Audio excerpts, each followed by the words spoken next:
Oral questions, questions orales, the honourable member. La députée de Thornhill. Le premier ministre a passé le week-end à répéter le même discours qu'il a déjà prononcé, mais les Canadiens se demandent toujours quand les résultats commenceront à se faire sentir. Il a le pouvoir de donner le feu vert à des projets d'envergure, mais aucun n'a été approuvé. Plus d'1 billion de dollars d'investissement net ont déjà quitté le Canada et un an après la date limite qui s'était lui-même fixée, toujours pas d'accord, juste de la peur et des divisions. Encore des discours, encore des accords pour conclure des accords. Pas d'oléoduc, pas d'accord, pas d'investissement, pas de répit à l'épicerie. Quand le premier ministre cessera-t-il de passer des auditions pour le poste qu'il occupe déjà? L'honorable ministre. 8 milliards de dollars de dépenses, une nouvelle ligne de transmission, un nouveau port à Montréal, de nouvelles installations en Ontario et au Manitoba, des projets de capture et de stockage, un nouvel oléoduc en Alberta, du gaz naturel liquéfié en Colombie-Britannique. La députée de Thornhill.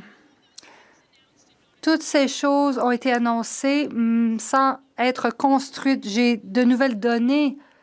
En mars, le Canada a eu la pire inflation alimentaire du G7. Pas la deuxième, mais la pire. Tous les pays du G7 sont confrontés aux mêmes facteurs mondiaux, mais les Canadiens paient plus. Après des années de dépenses déficitaires, les Canadiens mènent le G7 en matière d'endettement des ménages, des coûts de logement et d'inflation alimentaire. Le premier ministre va-t-il cesser de prononcer des discours et réduire les coûts de l'État afin que les Canadiens puissent se permettre de vivre? Monsieur le Président, nous relevons les défis. Je sais qu'on est lundi et que les conservateurs ont vu les nouvelles. On a toutes sortes de nouvelles. Le Fonds monétaire international a dit que le Canada avait la position fiscale la plus solide du G7, Monsieur le Président. La position la plus solide, Monsieur le Président. Bonne nouvelle, Monsieur le Président. Notre recrutement dans les forces armées a atteint des sommets. La députée de Thornhill. C'est arrogant. Le ministre pense que tout va bien. Mais pour tous ceux qui touchent un salaire, nourrissent une famille ou remboursent un prêt immobilier, la réalité est bien différente. Le mois dernier, le premier ministre a déclaré que l'abordabilité n'a pas été aussi bonne depuis une décennie. On entend les mêmes discours depuis 4 mois. Le Canada affiche la pire inflation alimentaire parmi nos alliés. Cela mérite aussi un discours. De plus, le Canada a l'endettement des ménages le plus élevé, la seule économie en recul du G7. Si c'est la meilleure situation depuis une décennie, j'ai une question pour lui. Pour qui? L'honorable ministre. Monsieur le Président, nous nous concentrons sur l'aide aux Canadiens. Vous savez ce que fait l'opposition? Mettre des bâtons dans les roues des Canadiens, qu'il s'agisse des garderies, de projets d'envergure, de formation des travailleurs, d'éducation postsecondaire, de nutrition des enfants dans les écoles. Peu importe, ils n'ont aucune vision pour le pays, aucune vision pour les Canadiens. De Charlebourg, Haute-Saint-Charles. Monsieur le Président, dans son dernier vidéo amateur, le premier ministre nous rejoue encore la même cassette. Les mêmes promesses, les mêmes mises en scène, les mêmes absences de résultats. Pendant ce temps-là, il n'y a aucun pipeline, aucun accord commercial, moins de logements et un déficit qui explose. On n'a pas besoin de plus de discours ni d'illusions. On a besoin de résultats. Quand est-ce que le premier ministre va livrer? L'honorable ministre responsable du commerce Canada-États-Unis. Monsieur le Président, c'est précisément qu'est-ce que notre gouvernement est en train de faire. C'est de livrer des bénéfices économiques pour les Canadiens dans toutes les régions du pays. Je remercie mon collègue pour son appui du projet de loi C5 pour construire à nouveau des grands projets au Canada. Dans sa province, par exemple, Un meilleur exemple à travers le pays, Nouveau Monde de graphite, une mine importante qui est en train de se faire réaliser. Ou peut-être l'annonce il y a une semaine du début de la construction au port de Montréal, à Contrecœur. Encore une bonne nouvelle et il y a d'autres qui s'en viennent, Monsieur le Président. Exactement. L'honorable député de Charlebourg, Haute-Saint-Charles. Monsieur le Président, la réalité, la vraie réalité pour monsieur, madame, tout le monde, les gens qui nous écoutent, comme le ministre des Finances dit souvent, c'est qu'on a la pire inflation alimentaire du G7 encore. Le premier ministre aime ça parler de facteurs mondiaux qui font en sorte que ça coûte cher à faire l'épicerie. Il n'est pas capable de dire d'autres choses. Là, les libéraux essaient de détourner l'attention. Mais la vraie réalité, c'est ce qu'on paye à tous les jours, comme l'épicerie. Est-ce que le premier ministre peut nous donner des faits précis pour amener une réduction du coût alimentaire? L'honorable ministre des Finances. Monsieur le Président, je remercie mon collègue pour sa question. Effectivement, on comprend la situation des gens, mais comme il a parlé du Fonds monétaire international, il a oublié de mentionner aux gens qui écoutent que le Fonds monétaire, justement, la semaine dernière, a indiqué que la situation budgétaire du Canada était la plus solide du G7, Monsieur le Président. Imaginez, le Fonds monétaire dit que le Canada a presque 2 fois plus de croissance économique qu'au Japon et en Allemagne, Monsieur le Président. Mais la bonne nouvelle aujourd'hui aussi, Monsieur le Président, c'est qu'on est en train de recruter dans nos forces armées canadiennes à un niveau record, Monsieur le Président. On va bâtir ce pays-là ensemble avec les Canadiens. On va bâtir un Canada fort qu'on peut tous être fiers. L'honorable député de Charlebourg, Haute-Saint-Charles. Monsieur le Président, dans son petit vidéo, le premier ministre nous dit que l'espoir n'est pas un plan. Mais là, actuellement, son plan, c'est de céder 74 de nos exportations vers les États-Unis en échange de 4 avec le régime communiste chinois. Ça, pour moi, c'est de la pure folie, Monsieur le Président. Aussi, il avait promis une entente avec Donald Trump avant le 21 juillet 2025. Là, absolument, il n'y a absolument rien de réglé. Encore pire, les tarifs ont été doublés et même d'autres tarifs ont été rajoutés depuis 18 jours. Le premier ministre a dit qu'il serait jugé sur le prix à l'épicerie. On a la preuve, on est le pire pays du G7 sur les prix à l'épicerie. Qu'est-ce que le premier ministre va faire pour régler la situation et ramener de l'argent dans les poches des contribuables? L'honorable ministre. Monsieur le Président, notre collègue se demande qu'est-ce qu'on fait pour améliorer la situation. C'est précisément le travail que le premier ministre fait depuis qu'on a gagné l'élection. C'est de diversifier nos marchés en termes d'échanges commerciaux avec d'autres partenaires fiables. C'est de construire à nouveau des grands projets qui sont dans l'intérêt national du Canada. Et c'est aussi en appuyant des industries et des travailleurs qui font face à des tarifs douaniers non justifiés, illégaux du gouvernement américain. Bonne nouvelle, Monsieur le Président, on fait les trois en même temps. Exactement. L'honorable député de Saint-Jean. Monsieur le Président, dans une vidéo, le premier ministre a déclaré à ceux qui espèrent un retour à la normale avec les États-Unis que, je cite, « La nostalgie n'est pas une stratégie ». Soit, mais ça fait 1 an qu'on l'attend, sa stratégie à lui. Puis pendant ce temps-là, Washington a commencé à taxer nos produits contenant de l'acier ou de l'aluminium sur leur valeur totale. C'est une catastrophe pour des centaines d'entreprises et pour la transformation de nos ressources. Alors, à part les qualifier de nostalgiques, qu'est-ce que le premier ministre compte faire pour nos entreprises? Bravo! L'honorable ministre. Monsieur le Président, avec respect pour notre collègue, le premier ministre a dit que la nostalgie n'est pas une stratégie. Il a parfaitement raison. Bonne nouvelle, Monsieur le Président. On a constaté les changements en termes de relations internationales avec les Américains. C'est précisément, comme j'ai dit il y a quelques moments, on est en train de diversifier nos marchés avec d'autres partenaires économiques qui sont fiables. On est en train de bâtir des projets dans l'intérêt national. Mais, Monsieur le Président, on accepte aussi l'importance d'appuyer nos travailleurs d'acier, d'aluminium, leurs industries, et on fait exactement ça en même temps. Exactement. L'honorable député de Saint-Jean. Monsieur le Président, mais il faut quand même que le premier ministre obtienne des résultats. D'un côté, quand il qualifie nos liens avec les États-Unis de faiblesse, on comprend que les négociations vont mal. De l'autre côté, on parle évidemment de diversification économique, mais c'est pas demain matin qu'on va rediriger 80 de notre chiffre d'affaires comme on l'a avec les États-Unis présentement. En attendant, il y a des entreprises au Québec qui coupent des quarts de travail ou qui ferment depuis que Washington calcule ses tarifs sur la valeur totale de nos produits. Le gouvernement, est-ce qu'il va les aider avant qu'il soit trop tard? L'honorable ministre des Finances. Monsieur le Président, je remercie notre collègue pour sa question. Effectivement, on fait les deux, Monsieur le Président. Comme l'a dit mon collègue, on a une relation commerciale avec les Américains. La semaine dernière, j'étais à Washington avec le secrétaire au Trésor. On a eu une excellente discussion, mais en même temps, M. le Président, on est en train de diversifier nos exportations outre-mer, M. le Président, parce qu'on comprend que si on veut avoir plus de stabilité, de prévisibilité, on doit ouvrir nos exportations à tous les autres pays dans le monde. Et récemment, M. le Président, on a signé une série d'accords qui fait que le Canada est le seul pays du G7 à avoir un accord de libre-échange avec tous les pays du G7, M. le Président. Le Canada est dans une position enviable et on va bâtir ce pays-là ensemble. Honorable député de Saint-Hyacinthe-Bagot-Acton. Monsieur le Président, pendant que les tarifs de Washington sur l'acier et l'aluminium s'aggravent, difficile d'avoir l'heure juste sur les négociations. Le premier ministre n'a pas beaucoup d'égards pour le Parlement, il se fait rare en entrevue et on apprend qu'il est aussi avare dans ses consultations. Vendredi, la Fédération des chambres de commerce et les manufacturiers exportateurs du Québec sont tous deux sortis pour déplorer qu'ils ne sont pas consultés comme avant. Même Jean Charest, conseiller du premier ministre sur les relations canado-américaines, déplore que le processus soit trop centralisé. Pourquoi le premier ministre refuse toute transparence?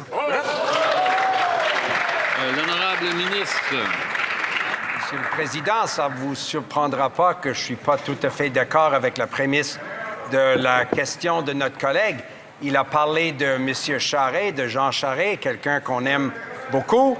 Je lui ai parlé la semaine passée pour à peu près 1h30. J'ai l'intention de le rencontrer encore plus tard cette semaine. Il a parlé de la Fédération des chambres de commerce du Québec. Madame Proulx, Véronique Proulx, ça donne qu'elle était à Ottawa aujourd'hui, Monsieur le Président, et j'ai eu une très bonne discussion avec elle sur exactement les enjeux que notre collègue a soulevés plus tôt aujourd'hui. Je lui remercie pour sa question. The honorable member. Le député de Calgary-Est, la seule chose plus vide que le week-end de discours recyclés de ce premier ministre, ce sont les étagères, les estomacs et les réservoirs d'essence des Canadiens. Les données d'aujourd'hui confirment que les Canadiens subissent la plus forte inflation alimentaire du G7 pour le 4e mois consécutif. Les libéraux ne peuvent pas mettre cela sur le compte des facteurs mondiaux. Les taxes libérales font grimper le prix de notre carburant et de notre nourriture. Pourquoi le premier ministre ne met-il pas fin à ses discours recyclés et ne réduit-il pas plutôt les taxes libérales sur les carburants pour le reste de l'année? L'honorable ministre. Merci, Monsieur le Président. Ce député a dû oublier qu'on vient d'annoncer une prestation pour l'épicerie. On parle de 1 400 $ dans les poches des familles canadiennes. En fait, le week-end dernier, nous avons annoncé que le premier paiement de 50 % sera bientôt versé. Nous avons aussi annoncé la suspension de la taxe d'accise sur l'essence. Nous allons aider les Canadiens en matière d'abordabilité. De l'autre côté, ils se concentrent sur les balados-diffusions. Le député de Calgary-Est. Si les Canadiens avaient $1 à toutes les fois qu'ils parlent d'une réduction d'impôts, ils auraient beaucoup plus que 90 $ dans leur poche. Les calculs libéraux ont été frappés la semaine dernière avec une réduction de seulement 1/3 des taxes de l'essence pour 1/3 de l'année. S'ils avaient adopté notre plan, les Canadiens auraient épargné 27 cents le litre, soit 1 200 $ par année. Au lieu de réduire 1/3 de la taxe pendant 1/3 de l'année, pourquoi ne pas supprimer toutes les taxes pour toute l'année? Le leader en Chambre. Monsieur le Président, aujourd'hui, nous mettons en œuvre la réduction de 10 cents le litre sur l'essence au Canada. Aussi 4 cents le litre pour le diesel et 4 cents le litre pour le jet fuel. C'est une réduction récente et ça va avec la prestation pour l'épicerie. Le gouvernement fait beaucoup de choses pour aider les Canadiens en matière d'abordabilité. Et, Monsieur le Président, il faut noter que ces choses sont faites malgré l'obstruction de l'opposition. Le député de Haldimand-Norfolk. Monsieur le Président, de nombreuses familles canadiennes, y compris celles qui me font part de leurs préoccupations à Haldimand-Norfolk, ressentent la pression chaque fois qu'elles font le plein de leur véhicule ou font leurs courses. We're getting close to that moment.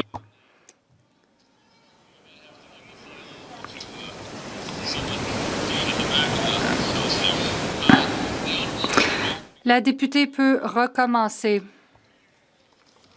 Monsieur le Président, de nombreuses familles canadiennes, y compris celles qui me font part de leurs préoccupations à Alderman Norfolk, ressentent la pression chaque fois qu'elles font le plein de leur véhicule ou font leurs courses. Le prix de l'essence reste hors de contrôle et l'inflation alimentaire est toujours la plus élevée du G7. Pour les habitants des régions rurales, le transport en commun n'est pas une option. Ils doivent prendre la voiture pour se rendre au travail, à l'école ou à l'épicerie. Quand ce premier ministre va-t-il enfin apporter une aide réelle et mettre fin à toutes les taxes fédérales sur l'essence pour le reste de l'année? La secrétaire d'État. Merci, Monsieur le Président. Nous écoutons les Canadiens et nous accordons de l'aide en matière de carburant.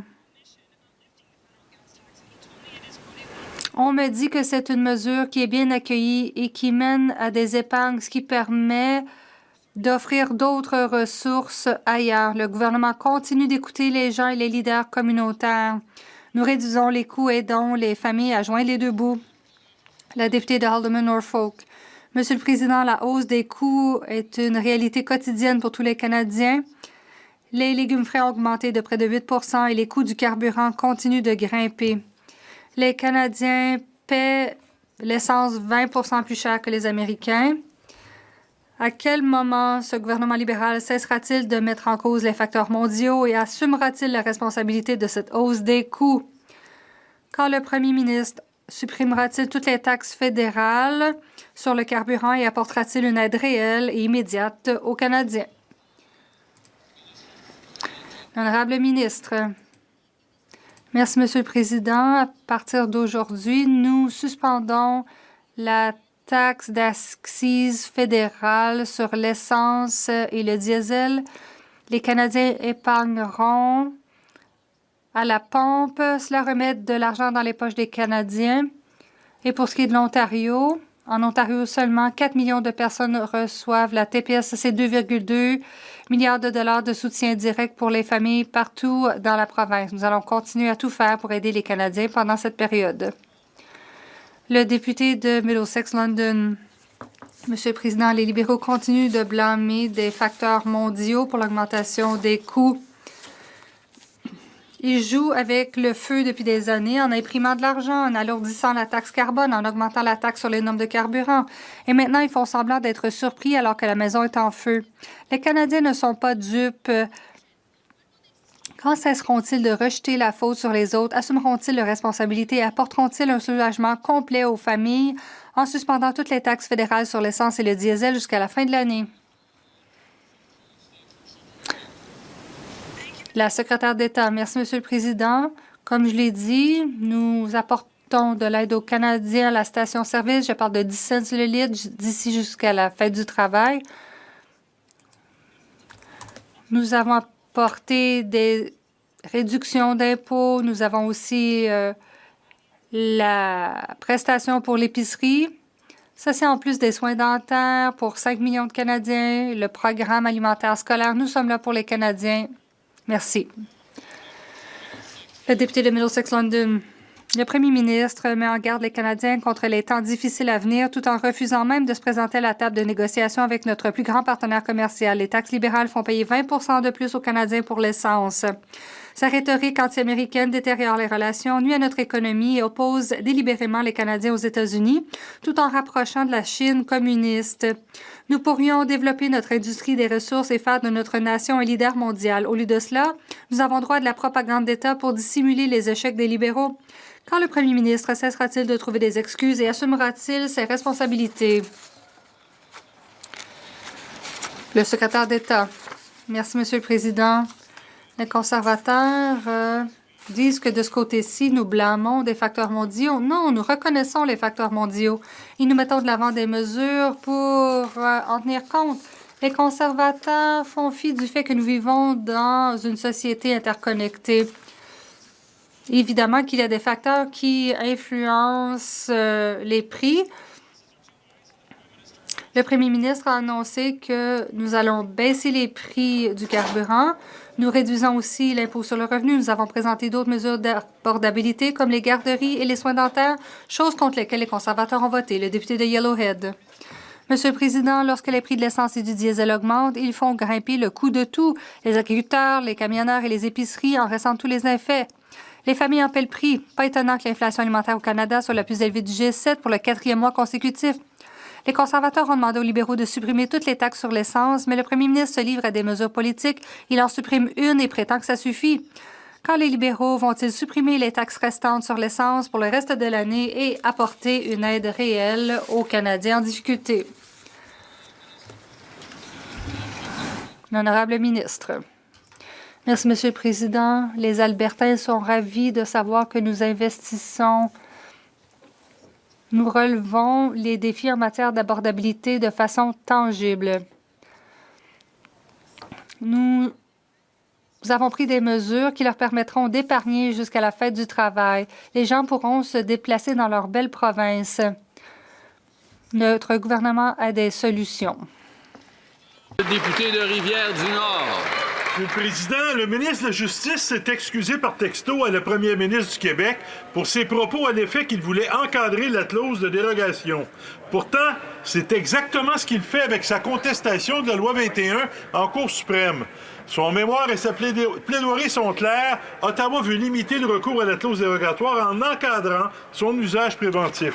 Alors maintenant que le ministre s'en est excusé, s'engage-t-il formellement à ne jamais accepter que le recours à la clause dérogatoire soit encadré, y compris de façon préventive? L'honorable ministre de la Justice. Monsieur le Président, j'ai beaucoup de respect pour mon ami, mais j'ai besoin de clarifier. C'est clair, le gouvernement fédéral n'a pas l'autorité de changer les pouvoirs de la province dans la Constitution. C'est bizarre. Honnêtement, Monsieur le Président, nous allons protéger la Constitution et respecter les compétences de la province en même temps. Mes commentaires sont dans le contexte de le projet de loi qui est dans le Sénat, qui concerne seulement le pouvoir du gouvernement fédéral. C'est tout. L'honorable député de Rivière-du-Nord. Monsieur le Président, il n'y a peut-être pas le pouvoir, mais on la connaît, la position du fédéral sur la clause dérogatoire, et il n'y a aucun malentendu. Le gouvernement a même déjà dépensé au moins 2 millions de dollars pour la combattre en Cour suprême, pour quelque chose sur lequel il n'y a pas de pouvoir quand même. Il veut encadrer la capacité du Québec à recourir de façon préventive à la clause dérogatoire. Ce qu'il fait, c'est exactement ce pourquoi il a dû s'excuser à la première ministre du Québec. Alors, plutôt que de dire une chose et faire son contraire, est-ce que le gouvernement pourrait s'engager à refuser que le pouvoir du Québec de recourir à cette clause soit encadré de quelque façon que ce soit? L'honorable ministre de la Transformation du gouvernement. Merci beaucoup, Monsieur le Président. Je pense que mon collègue, le ministre de la Justice, a été très clair. Il y a une limite à essayer de tordre les faits comme le fait le chef du Bloc québécois. Ce dont mon collègue, le ministre de la Justice, parlait, c'est un projet de loi au Sénat qui vise l'utilisation par le Parlement fédéral de la clause dérogatoire. Il n'a jamais été question du pouvoir des provinces d'utiliser un pouvoir qui leur est dévolu dans la Constitution, Monsieur le Président. On respecte les champs de compétences des provinces. Merci. L'honorable député de Mégantic-l'Érable, Lotbinière. Monsieur le Président, le premier ministre libéral a encore une fois radoté ses mêmes promesses usées en fin de semaine. Pendant ce temps-là, chez nous, dans l'Aude-Binière, dans l'Érable, dans le Granit, dans les Appalaches, des familles doivent choisir. Choisir entre remplir le réservoir de leur auto ou bien remplir leur frigo. Pourquoi? Parce que les libéraux ont choisi de n'abolir que le tiers des taxes fédérales sur l'essence. La baguette magique du grand illusionniste premier ministre libéral, bien, ça marche pas. Quand va-t-il enlever toutes les taxes fédérales sur l'essence pour tout le restant de l'année pour rendre la vie abordable pour tous? L'honorable secrétaire parlementaire du premier ministre. Merci, Monsieur le Président. C'est vrai, dès aujourd'hui, nous allons suspendre la taxe d'accise fédérale sur l'essence. Ceci va permettre aux Canadiens qui en arrachent en ce moment de respirer un petit peu plus. Nous venons également d'annoncer que le 5 juin prochain, les Canadiens vont recevoir un paiement unique en vertu de l'allocation canadienne pour l'épicerie. C'est un chèque qui va jusqu'à 530 $ par famille, Monsieur le Président. On est là pour les Canadiens. On sait que les Canadiens ont besoin de nous, puis notre gouvernement fédéral répond présent. Bravo. L'honorable député de Mégantic-l'Érable, Lotbinière. Alors, comment se fait-il qu'on en soit dans un état aussi déplorable, Monsieur le Président? La pire inflation alimentaire du G7 pour le 4e mois consécutif. Le prix des légumes frais a augmenté de 7,8 % en mars. C'est drôle. Le premier ministre et les libéraux, ils n'en parlent jamais de ça, des prix de la nourriture, Monsieur le Président. Au lieu de radoter toujours les mêmes excuses, je répète ma question. Quand le premier ministre libéral va-t-il abolir toutes les taxes fédérales libérales sur l'essence pour le restant de l'année? L'honorable secrétaire d'État à la Nature. La tournure que prend la question de mon aimable collègue, puisqu'il dit qu'on n'en parle jamais. Alors que, et je lis dans mon petit cahier, Programme national d'alimentation scolaire. Donc, c'est de l'alimentation pour les Canadiens. On le fait, vous avez été contre. Ensuite de ça, l'allocation canadienne pour l'épicerie. L'allocation canadienne pour l'épicerie, ben, c'est pour faire face à l'épicerie qui coûte plus cher. Donc, on est engagé là-dessus. On s'est engagé aussi pour l'essence. Donc, on le fait, sauf que la moitié des mesures qui aident à redonner du pouvoir d'achat aux Canadiens, ben, ils votent contre. L'honorable député de Portneuf, Jacques Cartier. Monsieur le Président, les entendre parler tout va bien, les Canadiens ont les poches pleines d'argent. Alors que les Canadiens font face à une hausse soutenue du coût de la vie, notamment à la pompe, le gouvernement libéral se contente encore de demi-mesures en matière de réduction de taxes sur l'essence. Le gouvernement peut-il expliquer pourquoi il refuse d'offrir un allègement fiscal majeur aux familles, aux travailleurs et aux entreprises qui n'ont tout simplement plus les moyens d'arriver? Quand est-ce qu'il cessera de privilégier ces mesures symboliques au lieu d'actions concrètes pour aider les familles et les travailleurs canadiens? L'honorable leader du gouvernement à la Chambre. Monsieur le Président, mon estimé collègue va sûrement reconnaître que dans sa circonscription, comme dans les 343 circonscriptions du Canada, le prix à la pompe aujourd'hui va baisser de 10 cents le litre, 4 pour le diesel et 4 pour le kérosène pour les avions. Monsieur le Président, c'est une aide que nous offrons, une aide ponctuelle, vu qu'on a un conflit international qui cause des pénuries au niveau du pétrole. Le gouvernement du Canada est fier d'ajouter cette mesure à toutes les mesures qu'il a mis déjà pour alléger les Canadiens. L'honorable député de Portneuf, Jacques Cartier.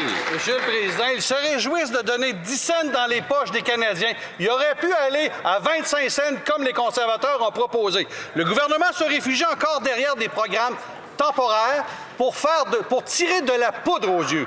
La réalité est que les Canadiens payent encore trop cher leur essence.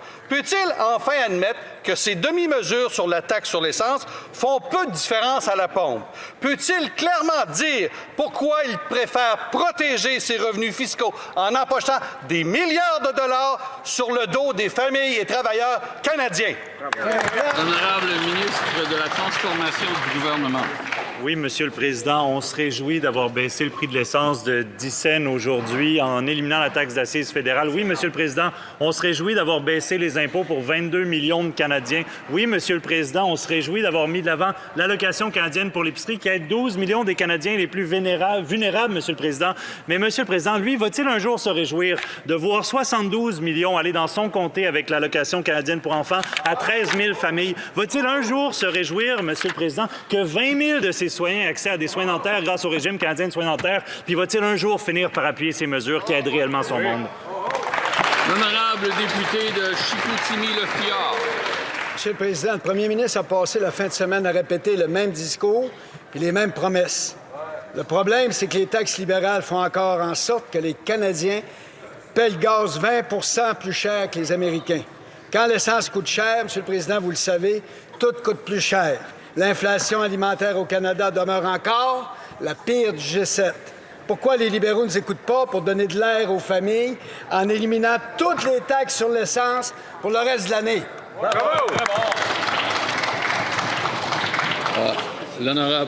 L'honorable secrétaire d'État pour les enfants et la jeunesse.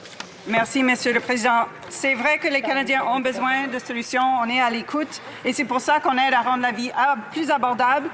Et on suspend la taxe fédérale sur l'essence afin d'aider les Canadiens à faire face aux difficultés à court terme.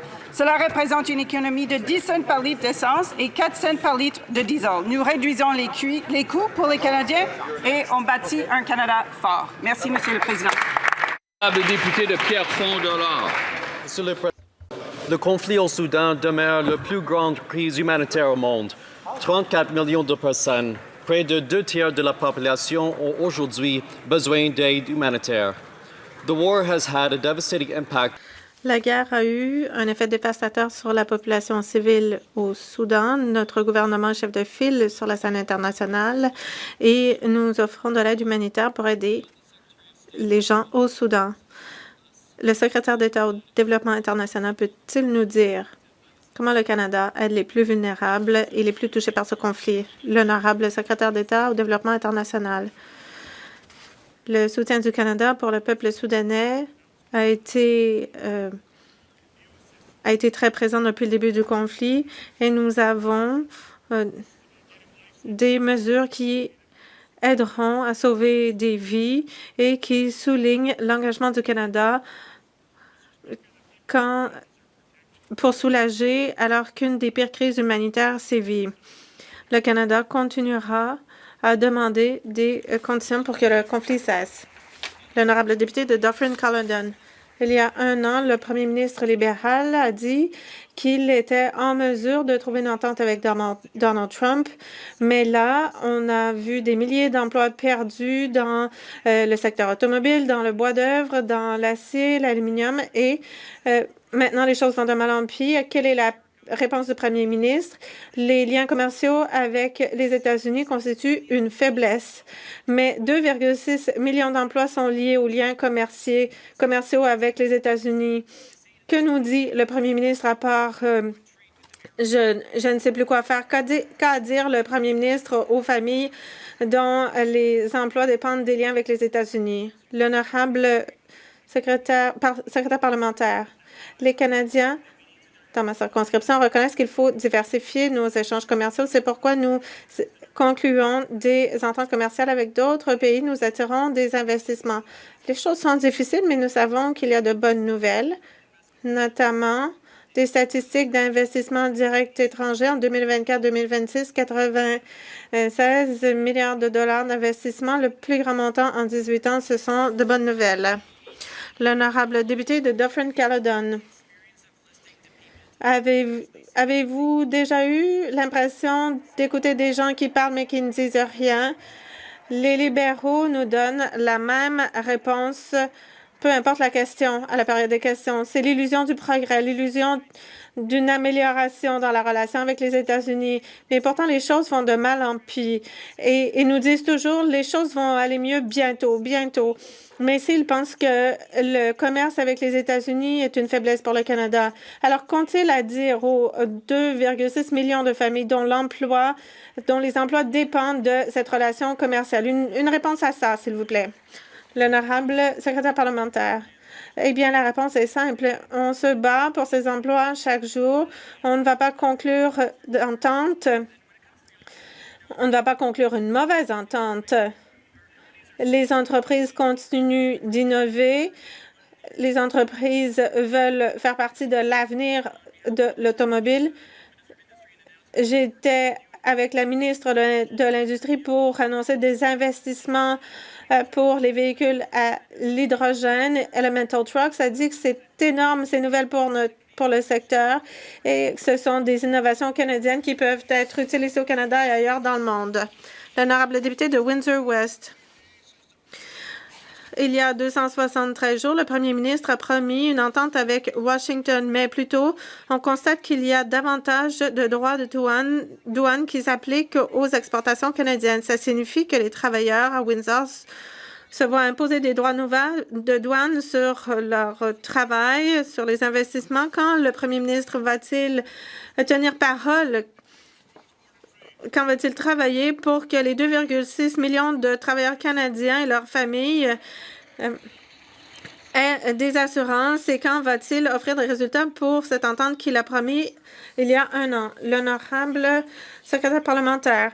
Eh bien, les intervenants du gouvernement canadien continuent de travailler avec les États-Unis pour trouver des solutions pour les emplois qui sont touchés par ces droits de douane. On ne devrait pas jeter l'éponge et conclure une mauvaise entente. C'est pas ce qu'on veut faire. On veut défendre les travailleurs Windsor notamment. Et à Windsor, il y a des investissements pour les serres et ce sont de très bonnes nouvelles de la part du gouvernement qui se bat tous les jours pour ces travailleurs. L'honorable député de Chatham-Kent-Limington. Les fabricants d'aluminium et d'acier sont à risque parce que le premier ministre les laisse tomber. Il avait promis une entente l'année dernière, mais depuis, les droits de douane ont doublé et ça touche les équipements, par exemple, le matériel. Et pendant ce temps-là, d'autres économies, d'autres pays viennent combler les vides dans le marché. Quand le premier ministre va-t-il assumer sa responsabilité? Quand va-t-il obtenir une entente avec les États-Unis, une entente qu'il a promis en juillet dernier? Le secrétaire parlementaire du premier ministre. Nous connaissons l'importance du marché américain et nous sommes engagés. Le député vient de Leamington. Je me demande s'il a dit à ses commettants ce qu'il y avait dans le budget 2026, alors que le ministre des Finances a promis des investissements pour les serres. Et nous croyons qu'à Leamington, ce sera un avantage. Il n'en a pas parlé de ça. Je respecte l'honorable député, mais les conservateurs n'ont rien fait pour les agriculteurs. Ils n'avaient rien dans leur programme électoral pour les agriculteurs, en tout cas pendant le sud-ouest de l'Ontario. L'honorable député de Tecumseh Lakeshore. L'année dernière, le premier ministre avait promis de mettre fin aux tarifs et de réparer le commerce avec les États-Unis, mais il a échoué. Le 6 avril, les droits de douane en vertu de l'article 232 ont augmenté grandement, et ce qui met en péril 2,6 millions d'emplois canadiens. Il a dit que notre relation commerciale avec les États-Unis est une faiblesse, mais la vraie faiblesse est son incapacité à conclure une entente. Quand va-t-il cesser les beaux discours, les illusions? Quand va-t-il offrir des résultats? L'honorable secrétaire parlementaire. Merci, Monsieur le Président. Le premier ministre et son gouvernement continueront de travailler fort pour dégager la meilleure entente avec les États-Unis, la meilleure entente pour les Canadiens. Notre critère est simple. On doit pouvoir dégager la meilleure entente. Si notre pays ne peut se fier que sur un seul pays pour son commerce, oui, ça peut devenir une faiblesse. Alors, il est impératif que nous diversifions notre commerce pour avoir accès à davantage de marchés. C'est pourquoi on travaille avec l'Inde, avec d'autres pays dans l'Asie du Sud-Est, par exemple, pour veiller à ce que les entreprises canadiennes aient plus de débouchés pour créer de bons emplois ici au Canada. L'honorable député de Parry Sound, Muskoka. Monsieur le Président, les Canadiens devraient croire que les solutions à court terme vont réussir à résoudre des problèmes à long terme pour le logement. Dans la région du Grand Toronto, les ventes d'unités résidentielles sont à leur plus bas depuis 35 ans. Selon RBC, certains ménages consacrent jusqu'à 52 % de leurs revenus pour se payer un logement. Alors, quand vont-ils offrir l'offre de logement dont les Canadiens ont vraiment besoin? L'honorable ministre du Logement et de l'Infrastructure, nous avons de bonnes nouvelles. Les mises en chantier ont augmenté de près de 10 % partout au Canada. Alors, on voit des progrès en matière de mise en chantier. Les loyers diminuent. Les prêts hypothécaires sont moindres. Alors, ce sont de bonnes nouvelles pour le logement partout au Canada. Bien sûr, nous sommes confrontés à de l'incertitude, à des problèmes à court terme, mais nous avons une agence dédiée au logement avec Maison Canada et on s'attend à ce que les collègues de l'autre côté appuient nos mesures législatives. L'honorable député, Le ministre parle de mesures à court terme, mais les Canadiens attendent depuis des années et entre-temps, l'abordabilité a empiré et l'offre a diminué. Les libéraux ont promis de construire 500 000 unités de logement par année, mais à peine 220 000 ont été construites l'année dernière. Les Canadiens ne peuvent plus attendre. Alors, quand allons-nous constater de vrais résultats qui correspondent aux besoins au pays plutôt que de voir des illusions comme ce qu'offre le premier ministre? Merci, Monsieur le Président. Les résultats parlent d'eux-mêmes. Le coût de l'habitation s'est amélioré au cours des dernières années. Les mesures prises par le gouvernement ont un effet. Les loyers ont diminué. L'offre de logements augmente. Nous avons pris des mesures à court terme pour augmenter l'offre de logements, des mesures prises avec les provinces et territoires. Nous travaillons avec les communautés autochtones aussi pour augmenter l'offre. Nous avons des constructions de logements de transition, par exemple, pour les personnes qui se sortent de l'itinérance. Nous attendons à ce que tous les députés en cette Chambre appuient le logement abordable. L'honorable député de Tobique-Mactaquac. Le premier ministre a promis de doubler la construction résidentielle, mais sa propre agence du logement s'attend à ce que la construction diminue de 18 %. En même temps, les mises en chantier dans l'Atlantique ont diminué, notamment de 13 % en Nouvelle-Écosse. Quand le premier ministre va-t-il cesser les discours grandiloquents? Quand va-t-il se débarrasser de la bureaucratie pour qu'on puisse offrir des logements aux Canadiens? L'honorable secrétaire d'État aux institutions financières. Monsieur le Président, je respecte ce député, mais je le respecterais plus s'il appuyait certaines des initiatives que nous avons présentées. Maison Canada permettra de construire comme jamais vu depuis des décennies. Nous nous concentrons sur la construction de logements abordables partout au Canada et eux, ils ont voté contre toutes les mesures que nous avons mises de l'avant à cet égard. L'honorable député de Tobique-Mactaquac. Encore de belles annonces. C'est bon, ça s'en vient bientôt. C'est ce qu'ils nous disent, mais les Canadiens veulent de vrais résultats, veulent de vraies résidences, de vrais logements. Quand vont-ils en offrir? L'honorable secrétaire d'État. Eh bien, ils sont très enthousiastes de leur côté. De notre côté, nous, on se concentre sur la construction d'habitations. Maison Canada, annoncé dans le budget 2025, permettra de construire à un rythme pas vu depuis des générations. De leur côté de la Chambre, ils ont voté contre toutes les mesures que nous avons présentées depuis des années. Il est temps qu'ils cessent de faire des balados-diffusions, il est temps qu'ils cessent de faire de l'obstruction. Rangez-vous de notre côté, construisons des maisons. L'honorable député de New Westminster, Burnaby. Aujourd'hui, on souligne l'ouverture des emplois d'été au Canada avec 100 000 postes qui seront affichés dans guichetemploi.gc.ca. Il s'agit du plus grand nombre de possibilités d'emploi d'été vu depuis très longtemps grâce au budget 2025 qui investit pour créer 24 000 emplois de plus cet été. Le secrétaire d'État peut-il nous expliquer ce que ces investissements signifient pour les jeunes Canadiens?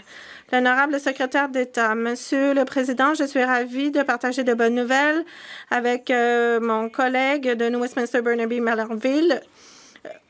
Dès aujourd'hui, les jeunes Canadiens ont accès à des emplois d'été.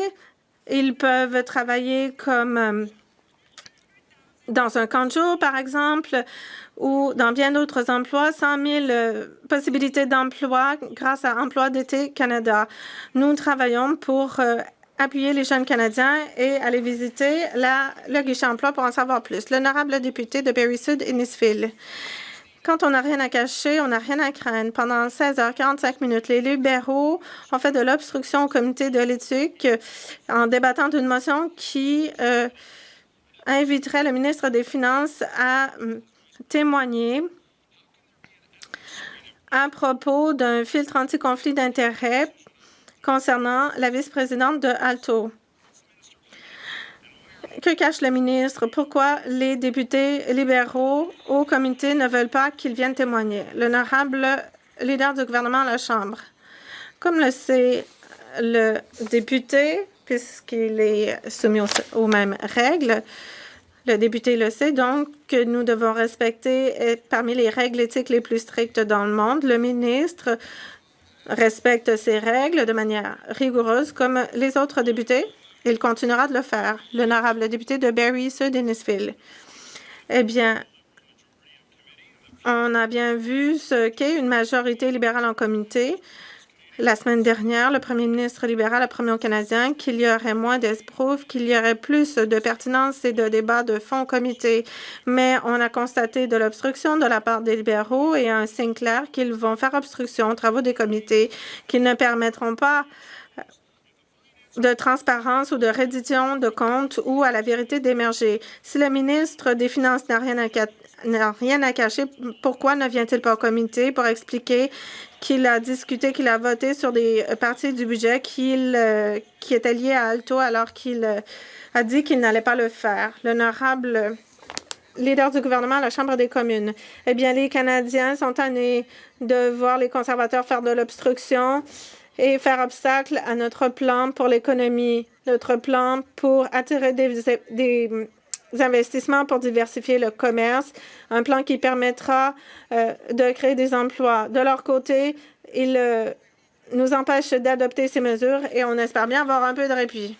L'honorable député de Montmorency-Charlevoix. Monsieur le Président, cet après-midi au comité d'éthique, on va commencer la 17e heure du stand-up comique libéral. Le monologue le plus long possible pour être sûr que 3 personnes qui sont payées par l'État viennent pas témoigner. Le ministre des Finances, le commissaire à l'éthique, puis le président d'Alto. Ils ont, semblerait-il, mieux à faire que de venir répondre à des questions légitimes sur des récusations qui finalement n'ont pas eu lieu. Alors, la semaine dernière, on s'est laissé sur les vaches, le foin et la qualité du lait. Est-ce que ça serait possible que le premier ministre dise à ses acteurs que la comédie elle a assez duré puis qu'il envoie le ministre des Finances répondre aux questions? Oui! L'honorable leader du gouvernement à la Chambre.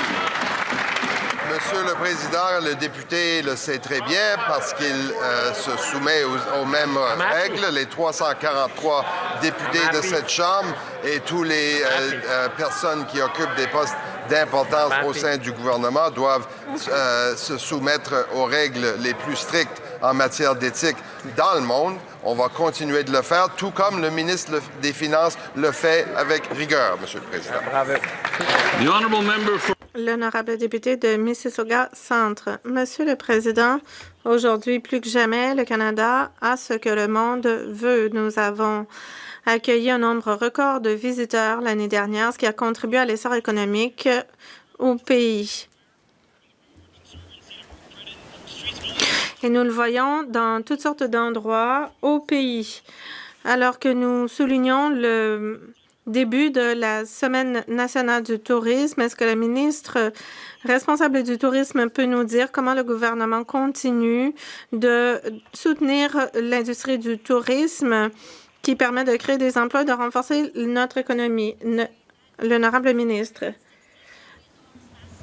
Notre industrie du tourisme a atteint 60 milliards de dollars en revenus et nous avons créé le Fonds d'attraction de congrès internationaux et cet organisme a permis d'organiser 116 événements comptant 324 000 participants, générant 803 millions de dollars d'impact économique. Nous appuyons les entreprises locales, nous créons de bons emplois et nous renforçons le secteur du tourisme. Monsieur le Président, bonne semaine du tourisme. L'honorable député de Red Deer. Monsieur le Président, à Red Deer, nous avons dépassé les mises en chantier depuis 2 ans en réduisant la bureaucratie et en ayant recours à des solutions sensées, ce que les conservateurs demandent. Selon un plan conservateur, des villes comme Red Deer seraient récompensées pour construire des habitations, mais avec l'approche libérale, on punit les villes de taille moyenne comme Red Deer. Dans les forteresses libérales, les constructions ont diminué. Le ministre va-t-il s'engager à cesser de punir Red Deer, à mettre fin au mauvais plan des libéraux? L'honorable ministre, Notre gouvernement mène des efforts pour trouver des solutions à la crise du logement. Nous travaillons avec les municipalités partout au Canada pour réduire la bureaucratie et le Fonds d'accélération de construction de logements nous a permis de travailler avec 241 municipalités au pays qui ont pris des engagements et le gouvernement tient les municipalités responsables envers leurs engagements. Nous constatons de bons résultats et à Red Deer, on voit que on pourrait croire que le député de Red Deer voudrait entendre la réponse à sa question. L'honorable député de Saanich Gulf Islands. Merci, Monsieur le Président. Jeudi dernier, à la période des questions, en réponse à une question de la députée d'Edmonton Strathcona, le ministre de l'Énergie a fait fi des préoccupations concernant une fuite de pipeline, d'une fuite de pétrole, en plus de problèmes avec un bassin de décantation. Le ministre veut peut-être reprendre sa réponse et nous parler de ses préoccupations pour l'environnement. L'honorable secrétaire parlementaire, ministre de l'Environnement. Merci, Monsieur le Président. Merci à mon ami pour sa question. Nous prenons au sérieux les préoccupations soulevées par les collectivités autochtones, les collectivités qui sont près de ce bassin de décantation. Nous sommes préoccupés par le bien-être des collectivités et des écosystèmes. Notre gouvernement veut protéger la qualité des eaux aujourd'hui pour les générations à venir. C'est pourquoi nous travaillons de près avec le groupe de travail entre la Couronne et les Autochtones, avec l'industrie également, pour mettre au point des solutions fondées sur la science et nous avons hâte d'entendre les recommandations du groupe. Cela met fin à la période des questions.